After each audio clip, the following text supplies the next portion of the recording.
that all right? Well, I'm grateful for the privilege to be back with you. My memories of the last time I was here, a little over a year ago, some things didn't go perfectly, and it was all on my end, not yours. But you've been very gracious, and I'm very grateful. On the way down, driving down, it was beautiful. I was listening to the Bible, trying to come up with something encouraging to share before I go into this a little bit. And I was listening to my Bible, and it was in Judges 8. And it's not super encouraging reading in Judges, a lot of it. But thinking in relation to the election, I'm reminded that God is not in any way overwhelmed by what we face. So in Judges 8 is the story of Gideon, and in setting the scene, if you will, for Gideon, it talks about how the enemies of Israel were as the sands of the sea. It uses that phrase multiple times. And yet God had a plan. And I'm reminded, it doesn't excuse me from doing my part, but I'm reminded that God has a plan.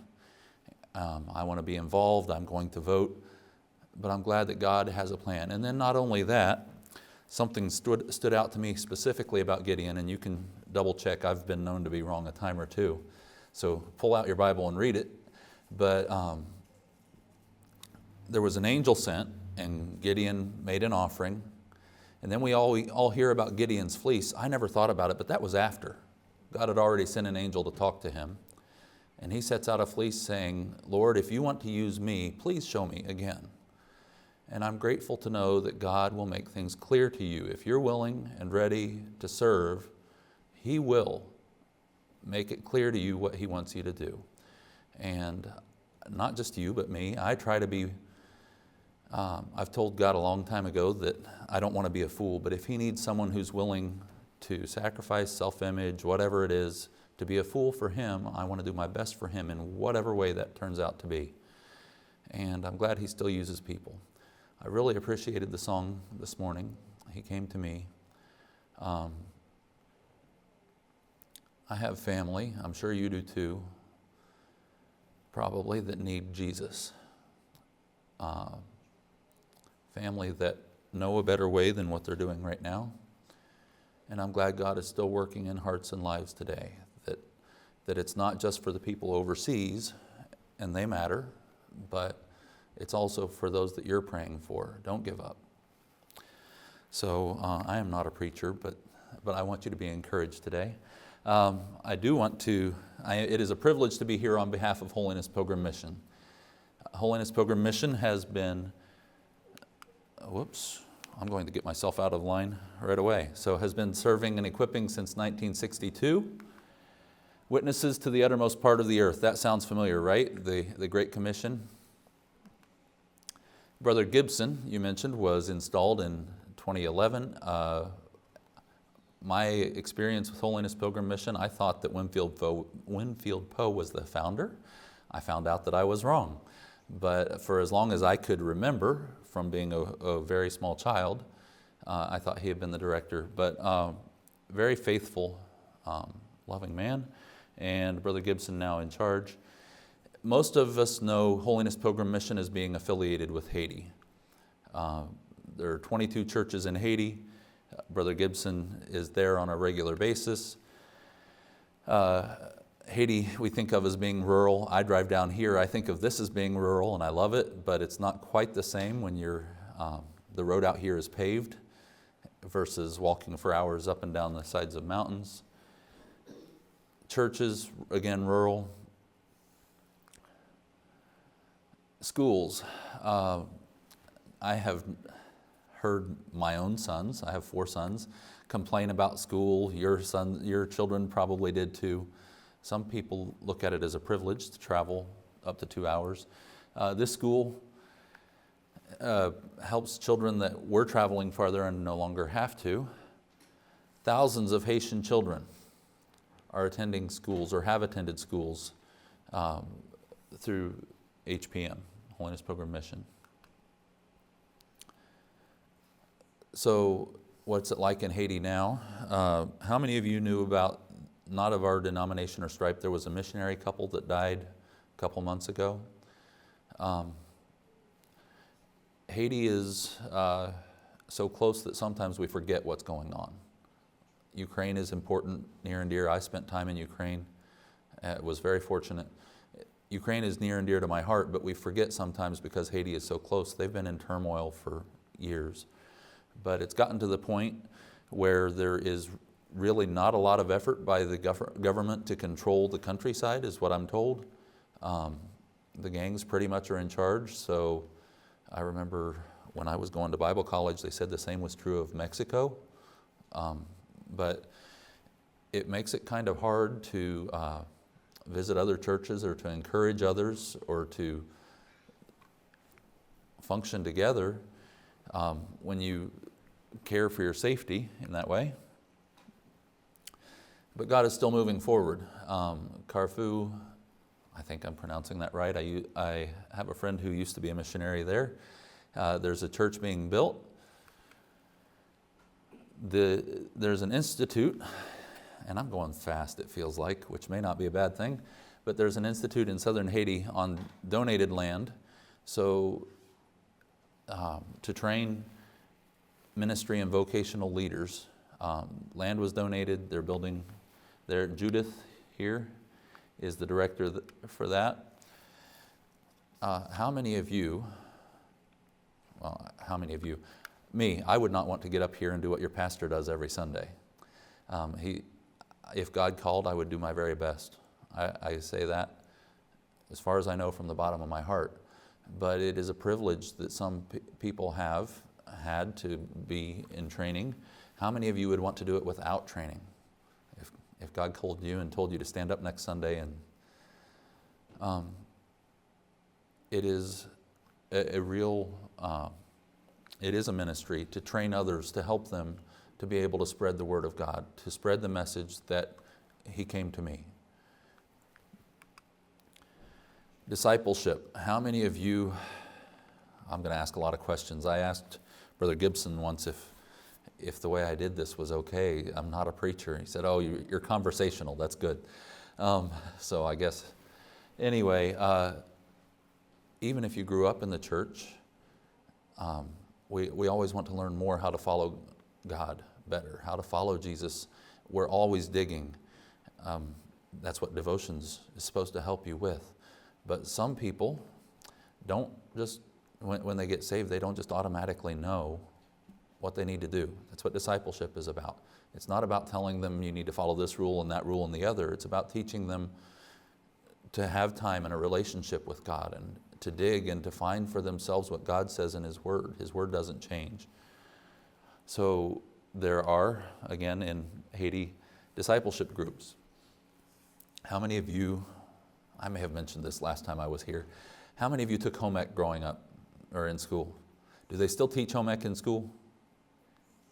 I think it may have gone for football and lacrosse and other things, which may or may not be good. But I remember my mom telling me that if I could work on an engine or something by following directions, I could also follow directions to bake a cake or sew something.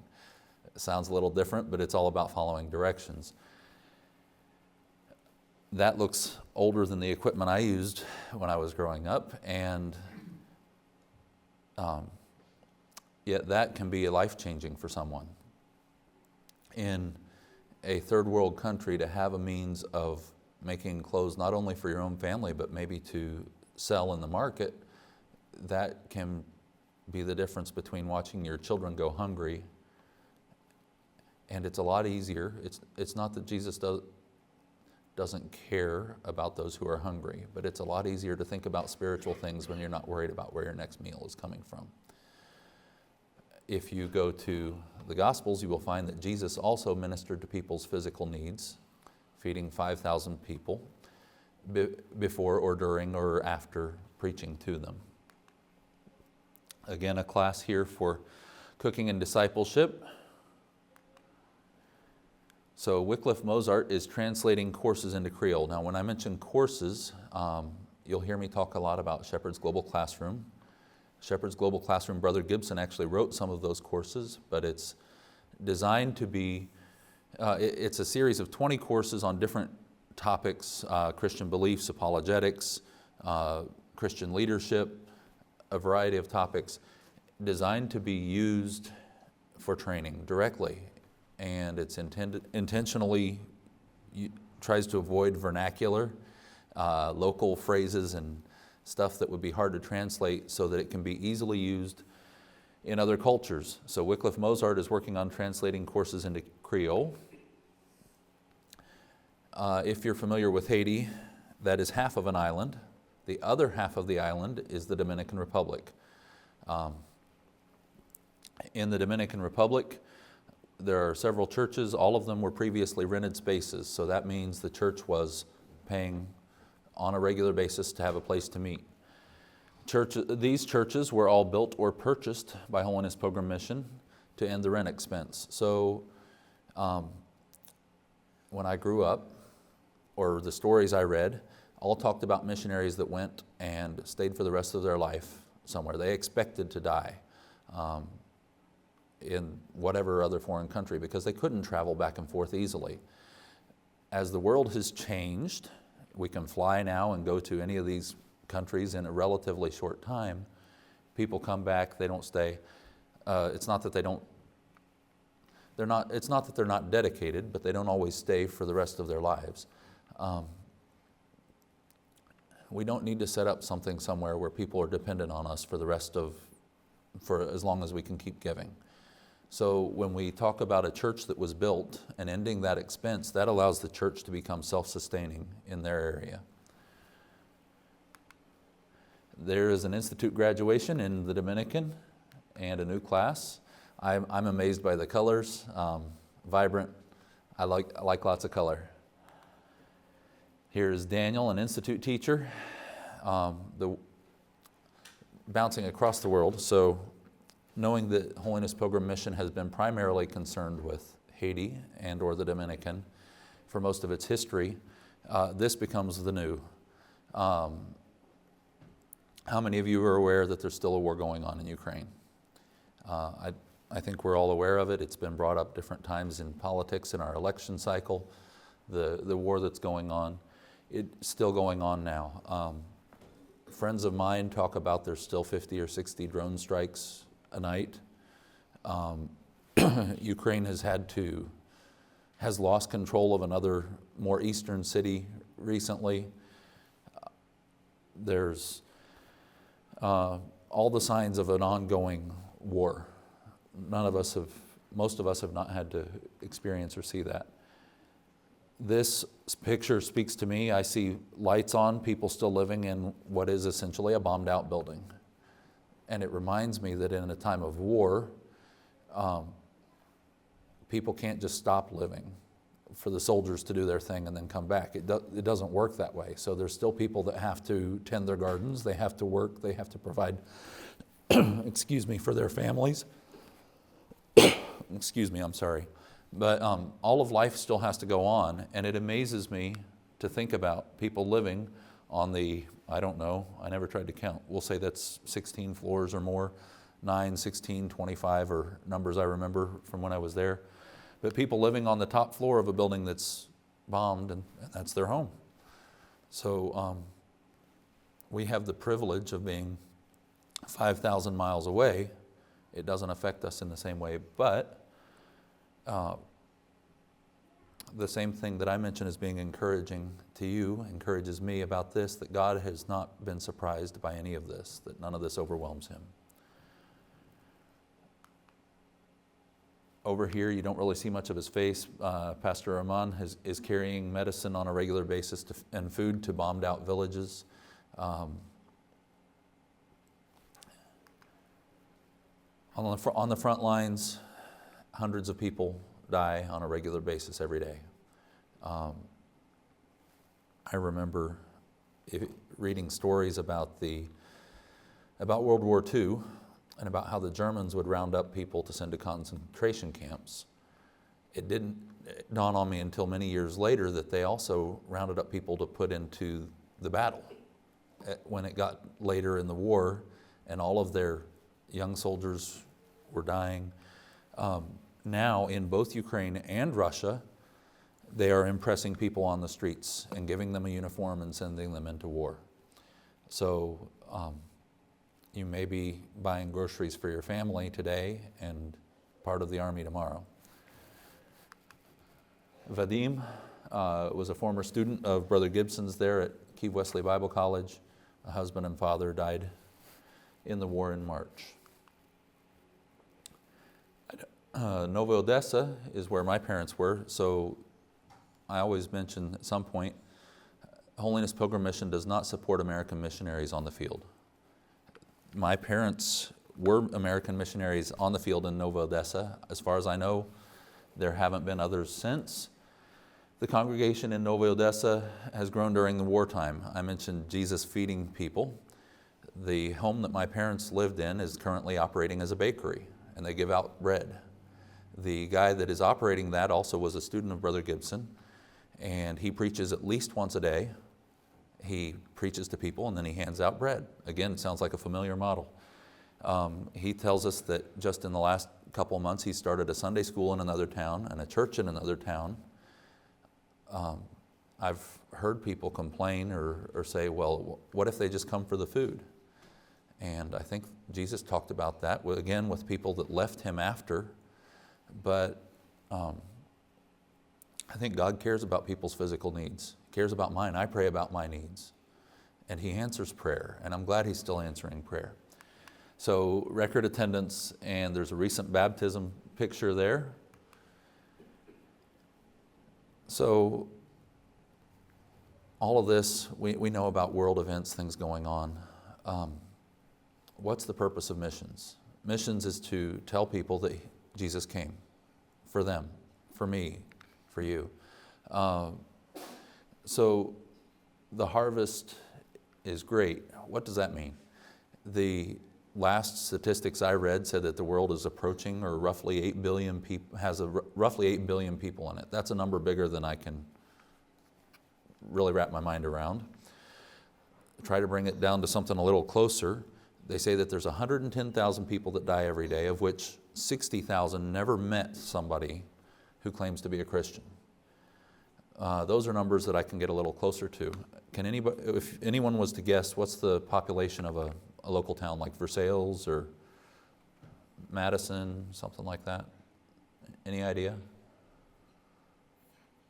2,000 or so for Versailles. 2,000 for Versailles. So if you imagine the population of the entire community there of Versailles times 30 dies every day without having met somebody that claims to be a Christian, that's a pretty sobering thought. And there's that many people, roughly the population is replaced, meaning there's that many people born every day. But that problem is beyond the scope of anything that I could personally try to do. I could go stand on the street corner in Versailles, and there's maybe people that do pass out tracts or whatever, but in the scope of things, I'm not doing a whole lot. But God has a plan. And that's the church, individually, here, there, reaching out. So the church is to be training people. I mentioned the ministry training. To train pastors, witnesses. How many of you have knocked on doors? I have done some. It's terrifying. I'll be honest, it's terrifying. But I also believe that if someone's going to hell, it would be one of the least friendly, not one of, the least caring thing I could do is not reach out. If I believe that somebody's going to hell, to not tell them that there is a way that Jesus provided for them. To protect the church. We hear about, well, if I told you that somebody came to your door, two young men, black ties, maybe they rode bicycles, whatever, you would think of a particular group of people, right? Mormons, maybe. If you're in Ukraine or Kyrgyzstan or some other place where the Bible has not been regularly available, and we came in, we held a crusade, and let's say we're Pentecostal, we held a crusade, you got saved, well, now you're a Pentecostal. What's that mean? Nobody knows if you're there. Now you're Mormon, now you're Jehovah's Witness. What does that mean? Nope, they don't know. Or if Brother Vandervoort and I went and held a crusade, and we said, now you're a Christian, and this, we're part of the holiness movement or whatever, they don't know what that means either. So ministry training it ties in with discipleship and all of this to teach people how to find good doctrine in the Bible. To plant churches, I love this picture. I love specifically seeing a room so full that they have to overflow outside, and there's people wanting to sit outside and close and learn. I believe there's a hunger in all of us, and I don't know exactly how to reach the neighbor across the road or whatever, but I'm going to keep trying. And I'm glad that God has a people and a way to fill that hunger. To send missionaries. So for many years, America has sent more missionaries than any other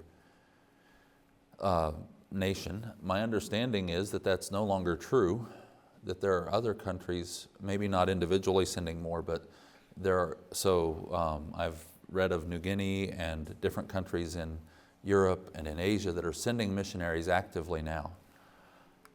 So these are all purposes for the church to be involved in ministry training. I mentioned Shepherd's Global Classroom. It's intended for use everywhere. There is an app. I have it on my phone. My dad pastors a church in Indianapolis. They have used the Christian beliefs and the apologetics courses for Wednesday night Bible studies.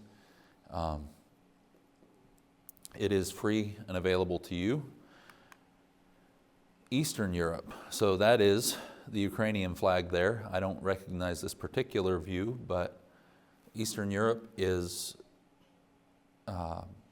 when I was in Bible school 20 years plus ago now, they talked about the 1040 window. Have you heard of that? So if you studied lines of longitude and latitude in grade school or whatever it was, there is a window, they call it, between two lines of latitude where a large portion of the unreached peoples in the world live.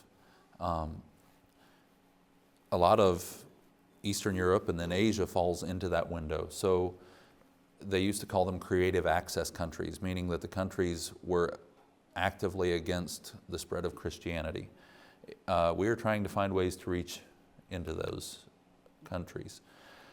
Georgia, not just the state of the United States, it's also a country, part of the former Soviet Union.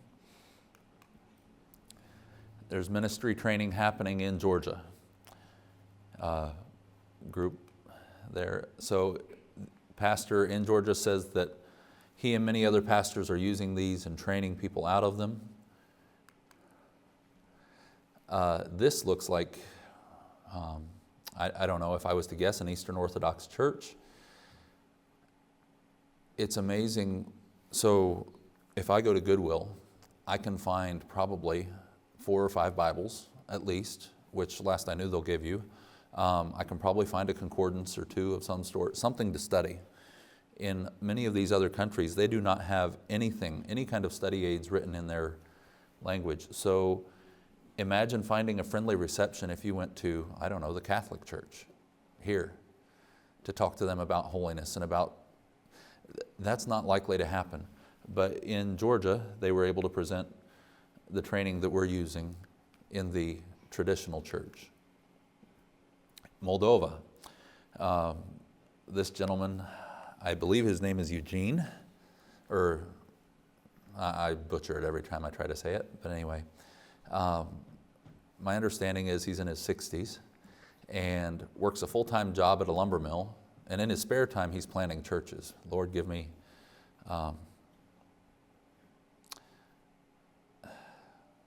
I feel convicted when I think about how much time I complain about the time I have and how little I seem to get done. But we're grateful for people doing that. Transnistria, I talk about a lot of countries, and to me it goes to geography.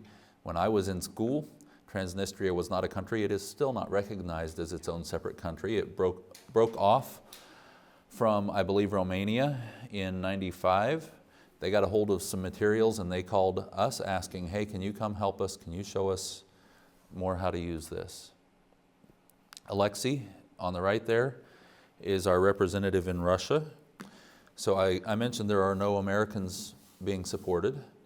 Alexei is one national who is being supported. The country of Russia has approximately 180 million people. For comparison, the U.S. at the last census, I believe, was about 330 million. So we have one representative working with us right now in the entire country of Russia. That is a matter for ongoing prayer. We're always looking for partners. So a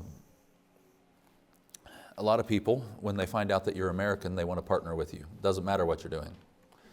Because Americans are, by the world standards, rich. Regardless whether you feel poor or not here, in most cases, by the world standards, you are rich. So they want to work with you. And we don't want to find the people that just want to work with us. We want to find the people that are serious about following God. And we're trusting God to lead us to those people. But you can help us to pray that those connections are made. Alexander and his family are in Belarus. Struck me, they look in most ways very much like an American family, which is not a qualification for anything. But, so Andrei Dotsenko here is our training rep for the Ukraine. So it says 200 churches in the Ukraine are currently using our materials. What does that mean? So if Stalin, to me, I said Stalin, wow. Putin. So if Putin was successful tomorrow, found the key, whatever it was, they took over, and we were no longer able to get into Ukraine. That's 200 churches that are locally supported, that are spreading the message of scriptural holiness. That is important. They're self-sustaining. So Andrei and his family are moving into Poland right now. There is a large refugee population of Ukrainians there right now, and it allows him a little more freedom to move around in Eastern Europe. I said a large population, 3 million. When we went in 1995 to Ukraine, Kiev, the capital city, had about 3.5 million people. So literally the population of their capital city is now outside of the Ukraine, in Poland, as refugees. So when you speak of creative access countries or countries that are actively against Christianity, many of them are in Central Asia. So it creates challenges to mission work. How many of you have had to do something that you had to show your birth certificate for? I mean, pretty much all of us, I think. If you go to get a driver's license, you have to have a birth certificate or a passport or something. I have 2 boys that recently got their learner's permit, so we're getting all those papers in order. In Central Asia, your religion is considered as that of your parents. It's put on your birth certificate. That blows my mind. That it's that ingrained, and not only is it put on your birth certificate, but for you to change your religion is almost like selling state secrets to another country. Treason, traitor. So that sometimes we think we have it rough, and I'm not saying we can't get there. I do pray about this election. I'm concerned about the direction that we've been headed, but it's nothing like that. Most ministry is illegal outside of church buildings. In many of these countries, you can get sent to jail for carrying a Bible. So we change names on purpose, not to be dishonest, but to protect some people. But this, I believe, is in Kyrgyzstan. We have a lady who's helping us. We call her Natalie. Mentoring a group of leaders. There you see a familiar face, Brother Gibson on the left, and it's also a matter of prayer when he travels. He travels into places that could be unsafe, and we try to cover him in prayer and trust that God is working out His purpose. So I've kind of run through a whole bunch of places, and I'm not sure I'm not sure what time I started, which is not a good thing. But God is working is the first thing I want to leave you with. God is working. He's working on the person that you're praying for. Don't give up on them. He's working around the world. We want to partner with people that are working with God as well. If you're looking for something specific, these 3 are all ministry trainers locally that you could help to support. I mentioned Wycliffe Mozart. He is helping to translate courses into Creole. So 5 courses, in this case about $5,200. We're always trying to translate more materials to give them materials for Bible study and to learn in their own language. The church in Carrefour, they're looking at about $4,000. I know that you can, well, I say I know, you won't get much of a shed for $4,000 here these days, I don't think. These are worthy investments. I end with this on purpose. It's easy to look at the different projects and say that's money and it needs to go there, and it's true. But again, I appreciate your song. He came for you and me, for individuals. This picture, this young lady tugs at your heartstrings, but Jesus died for, we sang a song as a kid that said Jesus died for, wow, I'm going to get it all mixed up. Jesus loves the little children, all the children of the world, red and yellow, black and white. They are precious in His sight. Not just the children, but Jesus came for everyone. And I believe each of us individually has a purpose. God will lead us into that purpose if we're willing and ready. But we're trying to reach the world. That sounds big. It's true. And how do we do that? How does God do that? It's through me and you and what we can do. We're doing our best. Thank you for your attention. I apologize. I'm not a dynamic speaker, but I do believe strongly that God calls us to be involved in His work and to do our part. Thank you.